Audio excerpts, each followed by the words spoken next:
नमस्कार, आदाब, सत श्री अकाल दोस्तों। मैं शुभम पांडे आज आप सबका आपके अपने चैनल डेफिनेट क्लासेस फिर से स्वागत करता हूं और ये उम्मीद करता हूं आप सब स्वस्थ होंगे, मस्त होंगे और व्यस्त होंगे।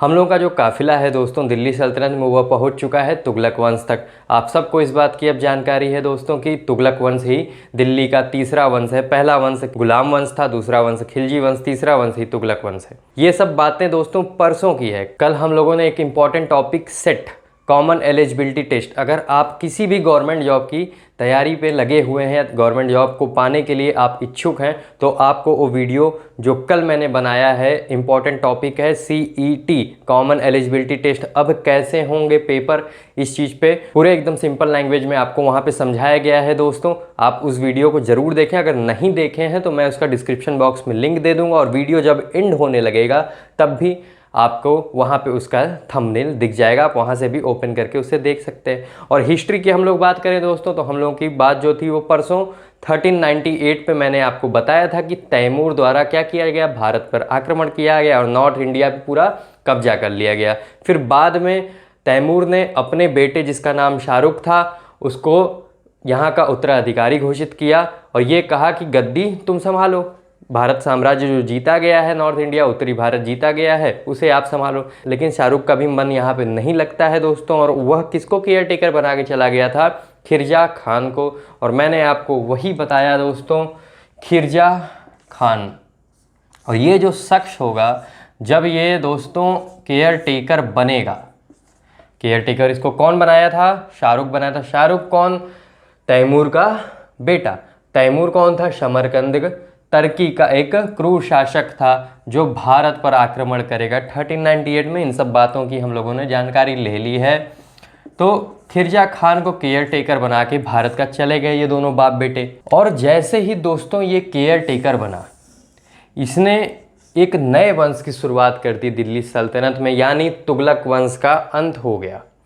नए वंश की खिरजा खान ने शुरुआत की और उस वंश का नाम है, यानी दिल्ली सल्तनत का चौथा वंश ही कहलाता है दोस्तों सैयद वंश, सैयद डायनेस्टी।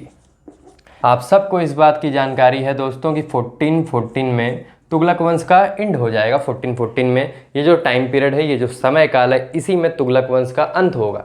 तो 1414 में ही नया वंश दिल्ली सल्तनत का, जो कि चौथा वंश है दिल्ली सल्तनत का, वह शुरुआत होगा और ये चलेगा ज़्यादा लंबे समय तक। ये भी नहीं चला दोस्तों, 1451 तक। 1414 से लेके 1451 तक का जो हमें समय काल पढ़ना है दोस्तों, वही कहलाता है सैयद वंश। और सैयद वंश ही दिल्ली सल्तनत का चौथा वंश है और इसका फाउंडर कौन कहलाया, खिरजा खान कहलाया। जैसे ही शाहरुख खिरजा खान को नॉर्थ इंडिया की बागडोर संभालने के लिए केयर टेकर बना के जैसे ही टर्की वापस जाएगा, खिरजा खान दिल्ली सल्तनत में एक नए वंश की स्थापना कर देगा जो कि कहलाता है सैयद वंश। और मैंने आपको ये बात परसों के ही वीडियो में बता रखी है कि सैयद वंश ही कहलाता है फर्स्ट शिया डायनेस्टी ऑफ इंडिया, यानी पहला शिया वंश है भारत का। अगर ये क्वेश्चन कभी भी आपके सामने आया, और ये बहुत इंपॉर्टेंट क्वेश्चन है दोस्तों, ये बार बार आता है कि पहला शिया वंश भारत में चलने वाला कौन सा था, तो आप बोलेंगे सैयद वंश था। यानी खिरजा खान कौन सी कम्युनिटी से बिलोंग करता था, इस्लाम धर्म की शिया कम्युनिटी से बिलोंग करता था। और इस बात की हम लोगों ने पहले ही बात कर रखी है कि शिया कम्युनिटी और सुन्नी कम्युनिटी होती क्या है और क्या कंडीशन ऐसी हो गई थी कि इस्लाम धर्म को दो कम्युनिटी में बांटना पड़ा। अब देखिए दोस्तों, 1414 इसका जो समय काल चलेगा वह चलेगा दोस्तों 1421 तक। खिरजा खान एकमात्र ऐसा शासक बनेगा कुतुबुद्दीन ऐबक के बाद। ध्यान से समझिएगा कड़ियों को दोस्तों, कुतुबुद्दीन ऐबक के बाद एकमात्र ऐसा शासक रहा दिल्ली सल्तनत का जिसने सुल्तान की टाइटल नहीं ली, सुल्तान की उपाधि नहीं ली।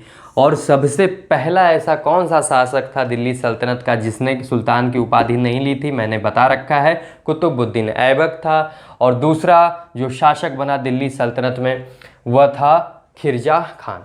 खिरजा खान सैयद वंश का शासक रहा और कुतुबुद्दीन ऐबक गुलाम वंश का शासक रहा। ये सब बातें हम लोगों ने पहले कर रखी है। और अगर कभी ये सवाल आ जाए दोस्तों, और ये आता भी है सवाल कि कौन दिल्ली सल्तनत का आखिरी शासक है जिसने सुल्तान की उपाधि नहीं ली, तो वहाँ आपको कंफ्यूज नहीं होना है दोस्तों, वह आखिरी शासक ही खिरजा खान है। यानी दो ऐसे दिल्ली सल्तनत में शासक रहेंगे जिन्होंने सुल्तान की टाइटल नहीं ली। सबसे पहला है कुतुबुद्दीन ऐबक और दूसरा है खिरजा खान। इस बात में आपको कंफ्यूज नहीं होना है दोस्तों।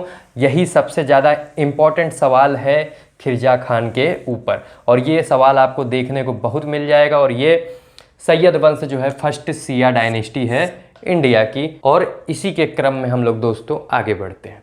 देखिए, सैयद वंश में जो सबसे इम्पॉर्टेंट शख्सियत है जिसके ऊपर ये पूरा वंश घूमेगा, पूरे वंश की जितनी भी हम लोग को कहानियों को समझना है, कड़ियों को जोड़ना है, वह एक ही शख्स है जो जोड़ेगा, वह है बहलोल। इसी को हमें ध्यान से समझना है दोस्तों। अगर इस चीज़ को हम समझ लिए कि बहलोल है कौन, कैसे ये चीज़ों को कन्वर्ट किया, सैयद वंश का अंत भी करने वाला इंसान ही बहलोल होगा। और खिरजा खान जब दोस्तों क्या हुआ, मरा 1421 में, मुबारक शाह अगला सुल्तान बना।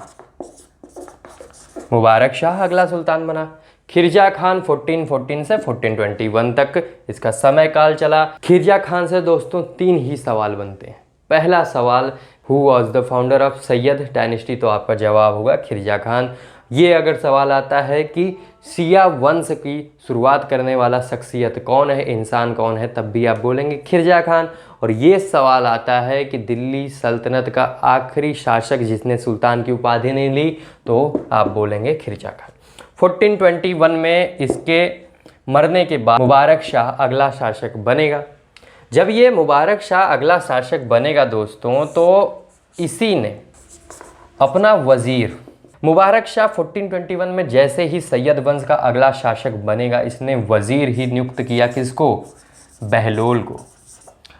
और ये जो बहलोल था दोस्तों, ये था अफ़गानी, यानी ये अफ़गानी वंश से बिलोंग करता था, ये अफ़गान से आया हुआ इंसान था।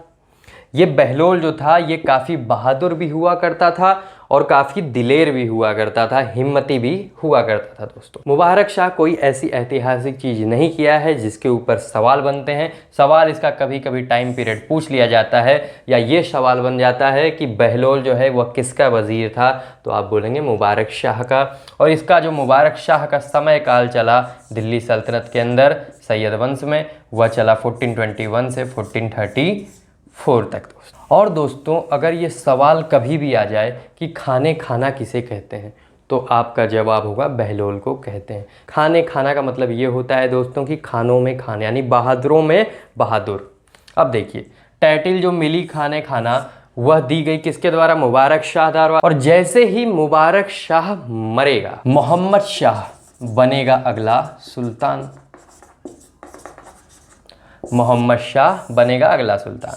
और मुबारक शाह मरा कब था दोस्तों, 1434 में। तो मोहम्मद शाह गद्दी पे काबिज कब होगा, 1434 में।